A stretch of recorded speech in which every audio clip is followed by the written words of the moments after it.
Hello student, আমি Animesh sir. আমার channel Animesh sir competitive exam গুরু। আজকে আরেকটি গুরুত্বপূর্ণ বিষয় নিয়ে এসেছি। মনে রাখবে, খেলাধুলা কিন্তু আমাদের চাকরির পরীক্ষার জন্য খুব গুরুত্বপূর্ণ একটি বিষয়। এবং যেরকম বিজ্ঞান ভিত্তিক যে প্রশ্নগুলো আসতে পারে বা কারেন্ট অ্যাফেয়ার্সের ক্ষেত্রে যে বিজ্ঞানের বিষয়গুলো থাকে সেগুলো যেমন আলাদা খাতা করে লিখতে হবে, তেমনি খেলাধুলার বিষয়কে কিন্তু গুরুত্ব দিয়ে আলাদা খাতায় লেখা উচিত। তাতে কি হবে, যে এত ধরনের খেলা রয়েছে সেগুলো আলাদা আলাদাভাবে যদি লিখতে পারো তবে কিন্তু পরীক্ষায় প্রশ্ন আসলেও তার উত্তর দিতে পারবে। যেরকম কমনওয়েলথ গেমস, আজকে বিষয়টি নিয়ে আলোচনা করছি কেন? অনেক কিছু ঘটনা আমাদের সামনের দিকে হবে এবং তার একটা ইঙ্গিত পাওয়া যাচ্ছে যে যে এই যেখান থেকে কিন্তু অনেক প্রশ্ন আমাদের পরীক্ষায় আসতে পারে। কীরকম? এই কমনওয়েলথ গেমস 2030 সালে ভারতে হওয়ার কথা চলছে, মোটামুটি ফাইনাল।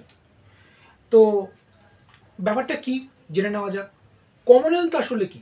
কমনওয়েলথ 56টি দেশ নিয়ে তৈরি।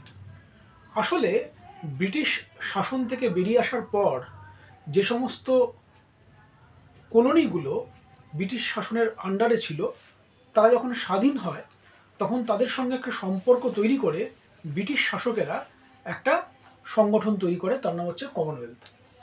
এখন কমনওয়েলথ গেমস যে হচ্ছে, সেই গেমসেও এই সদস্য দেশগুলি রয়েছে, ফলে একটা পারস্পরিক সম্পর্ক তৈরি হয়েছে। তবে একটা জিনিস মনে রাখা প্রয়োজন, যে কমনওয়েলথ গেমসে 56টি দেশ হলেও এখানে কিন্তু 70-এর ওপর দেশ পার্টিসিপেট করে, বিভিন্ন অঞ্চল রয়েছে তার ভিতরে। তবে আমাদের কাছে এটা গুরুত্বপূর্ণ কেন? কারণ 2026 সালে এই কমনওয়েলথ গেমস হওয়ার কথা ছিল ভিক্টোরিয়া, অস্ট্রেলিয়ায়। কিন্তু তাদের টাকা পয়সা অনেক খরচ হয়ে যাবে এই ইস্যুতে, তারা কিন্তু সেখান থেকে সরে আসে এবং সেটা চলে গেছে গ্লাসগো, স্কটল্যান্ডে। মানে 2026 সালের 23শে জুলাই কমনওয়েলথ গেমস যেটা হবে সেটা হবে গ্লাসগো 2026-এর স্কটল্যান্ডে।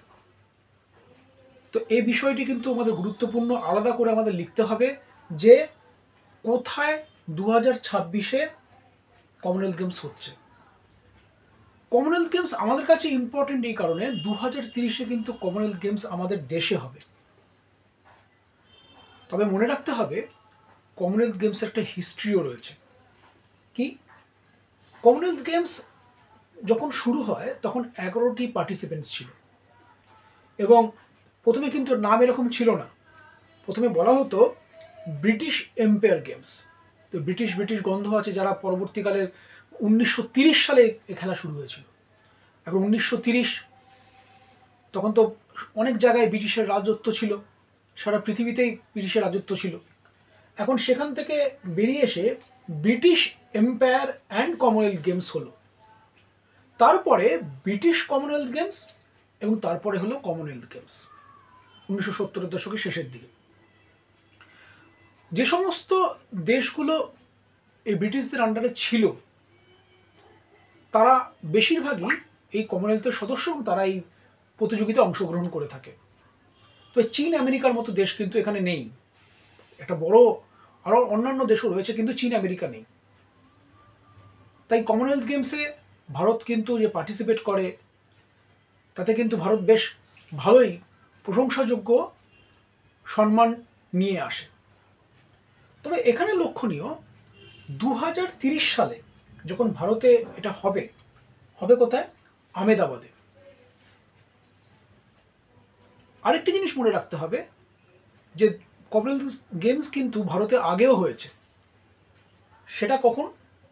সেটা হয়েছিল 2010 সালে নিউ দিল্লিতে। তাহলে এই ঘটনাগুলো আমাদের কাছে ইম্পর্টেন্ট। তবে আরেকটা বিষয় মনে রাখতে হবে, যে এই খেলাধুলার যত সম্প্রসারিত হবে তত দেশ উন্নতি হবে।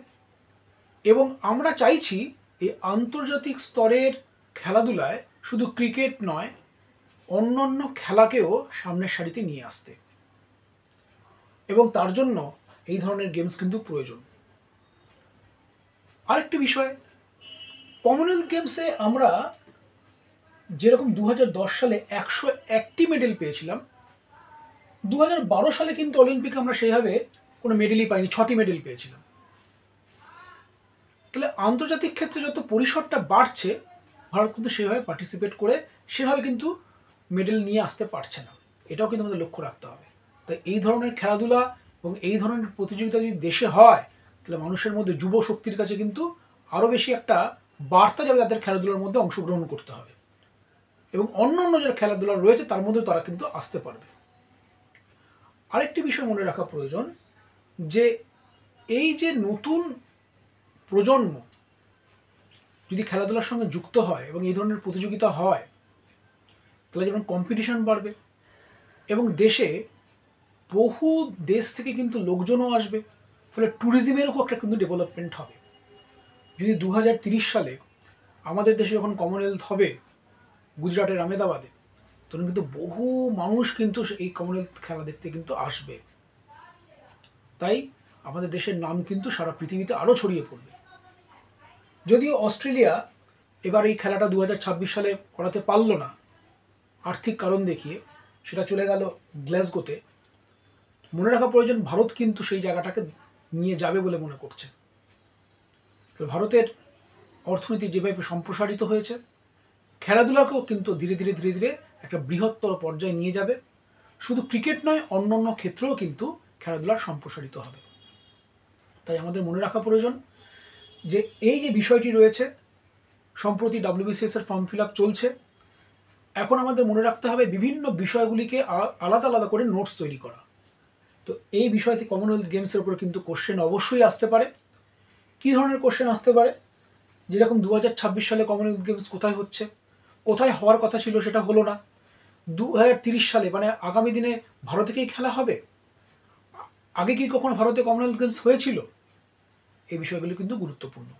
এবং কমনওয়েলথ গেমস কবে প্রথম শুরু হয় এবং কিভাবে কমনওয়েলথ গেমসের নাম পরিবর্তিত হয়ে কমনওয়েলথ গেমস হয়েছে, তার আগে ব্রিটিশ এম্পায়ার গেমস ছিল, এটাও মনে রাখতে হবে।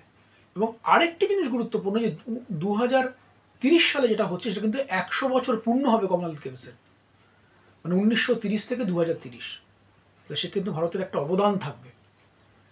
ব্রিটিশ এম্পায়ারের কাছ থেকে আমরা বেরিয়ে এসে কিভাবে নিজেদের সম্প্রসারিত করেছি পলিটিক্স, অর্থনীতি, খেলাধুলার ক্ষেত্রে, সেটাও কিন্তু ভারতের দেখানোর রয়েছে। ভালো করে বিষয়টি লক্ষ্য রাখো এবং একটি নোটস বানিয়ে নাও। ধন্যবাদ। চ্যানেলটিকে লাইক এবং শেয়ার করো, সাবস্ক্রাইব করো।